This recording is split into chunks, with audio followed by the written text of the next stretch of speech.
Hello, it's Monica from Crafting with Quilling Lady, and I hope you have absolutely fabulous day.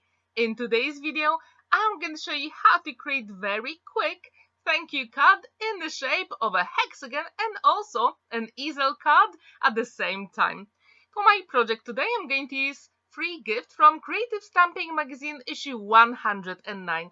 On page 11, you can find one of my projects I created with the previous magazine.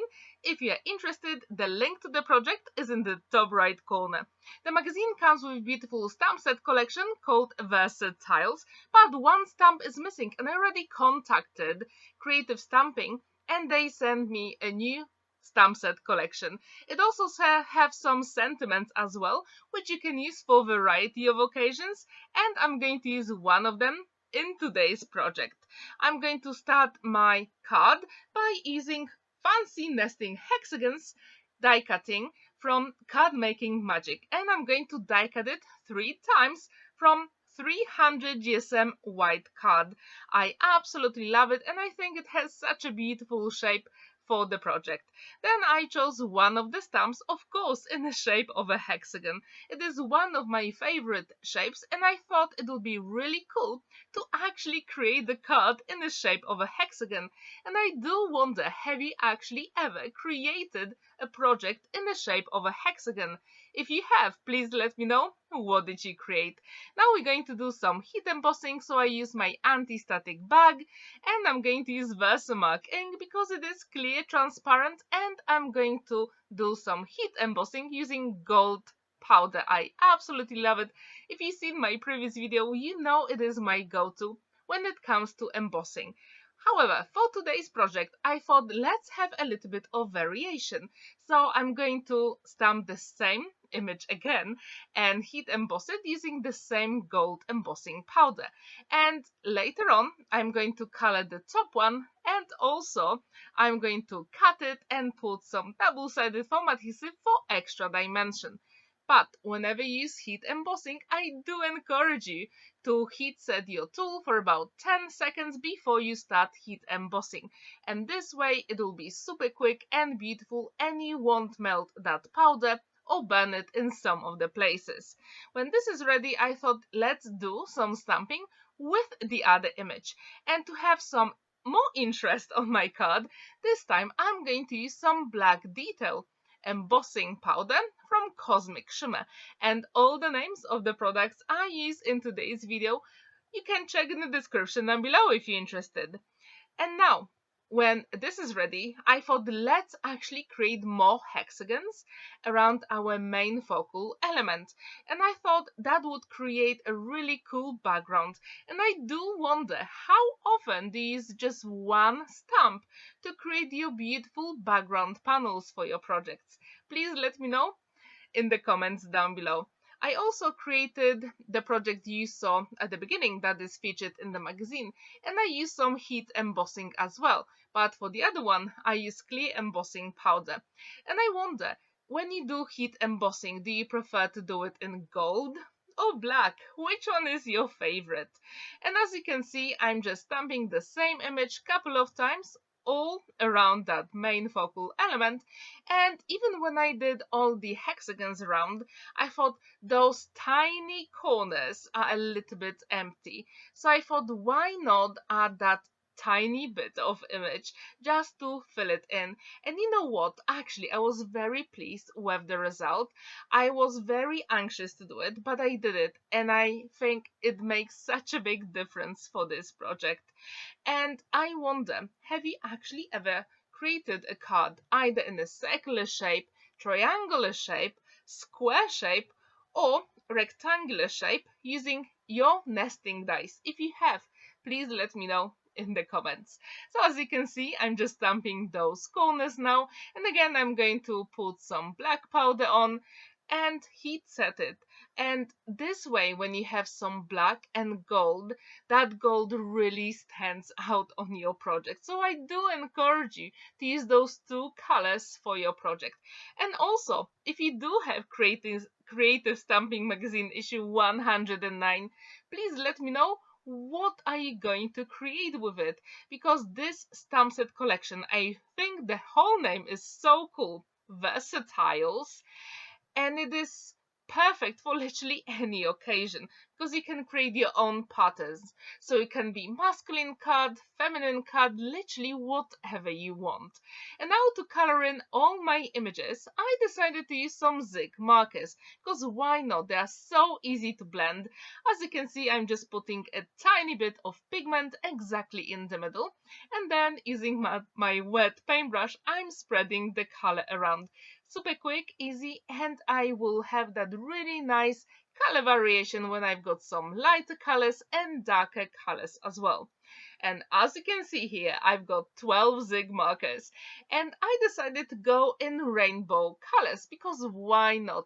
Let's make this card super cheerful, beautiful, and I do think that whoever gets that thank you card, that card will put a big smile on their face. And I wonder, how often do you actually create rainbow cards? Do you do it occasionally or frequently? And if you do not have zig markers, that is not a problem. You can use any watercolor markers or aqua markers because when you do some heat embossing, that actually resists the color. And it is so easy to apply that color on your project. Now I'm using exactly the same colors, and I'm putting tiny bit of zig marker literally in the corners, and using my wet paintbrush I'm spreading it around. And again I'm going to have those lighter and darker colors, and as a bonus, I'll have a rainbow as well. And I really like what I've got so far. And if you do like it, please let me know in the comments down below. Now I'm going to fussy cut my main focal element. As you can see, you don't really need any nesting dies to do it. You can simply use scissors. And that's what I really like about this stamp set collection. Not only you can repeat the same stamp to create very interesting looks, but also you can use your scissors and you don't need anything else. Now I'm going to put a little bit of liquid glue before I put some double-sided foam adhesive. And whenever you do heat embossing and those beautiful elements, I do encourage you to use some liquid glue because this way your project will last forever, and that's exactly what I wanted. Now it is very tricky to actually decide which color goes at the top and which one at the bottom, but to create our card I'm going to use my back panel, and using my scoring board I'm going to create a top flap. Super quick, easy. Now we have to burnish it and add one more hexagon, and again I'm going to use my one and only liquid glue, magic glue, because it is liquid glue, as I said before, and it gives me that time to maneuver all my elements. And to create that easel card, you have to decide where to put your main scoreline, and now it is time to fold it, burnish, and actually add here our main beautiful background. But I'm only going to put the glue on the bottom flap here, and this way it will stand really proudly on a flat surface. And I do wonder, how often do you create easel cards? If you have never tried that technique, I really hope this video will inspire you to create your own pattern card and easel card at the same time. To make my stopper, I had a look at those beautiful versatiles stamps, and I chose the other one with flowers as well. And I thought, just to make sure that everything matched together, let's do some heat embossing again. So I'm using my Versamark ink and my favorite one and only gold embossing powder, and this way all the elements will match beautifully. And yes, it is time for a sentiment, so as you can see I chose that tiny one, thank you, because why not? I always need some thank you cards, and this one is so quick to make and perfect for literally anyone because we use that beautiful rainbow color theme here.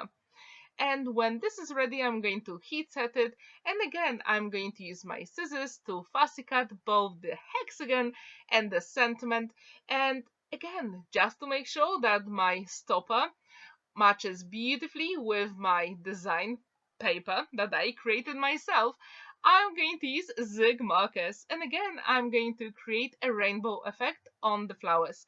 However, for the leaves, I'm only going to stick with green, so I'm not going to use any blue or purple for that. That is absolutely fine. And again, I'm using my wet paintbrush to spread the color around, and I'll have those beautiful lights and shadows.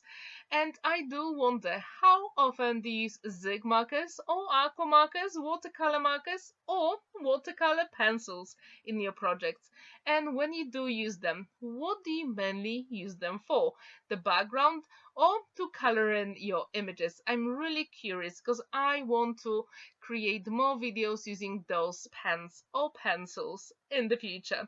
Now it is time to add a little bit of double-sided foam adhesive because we really want that stopper to stand out beautifully on the card, and also the sentiment. I really wanted to pop on a card, and I think these double-sided foam adhesive parts really make a difference. If you do have your favorite brand, please let me know in the comments because I want to try a few more and I still haven't decided which one is my favorite. And when this is ready, there is only one thing left we have to do. And you probably guessed it, yes, we need to add some gold gems to our project. And now the card is completely finished. As you can see, I put quite a lot of gold gems because they really match that beautiful focal element we created. And our easel card is done. And I do wonder, what do you think about this? I really hope you enjoyed this video, so don't forget to like it, give it a thumbs up and subscribe to my channel if you haven't already. And every Monday and Thursday I've got videos on my channel. Have a wonderful day and happy crafting! Bye for now!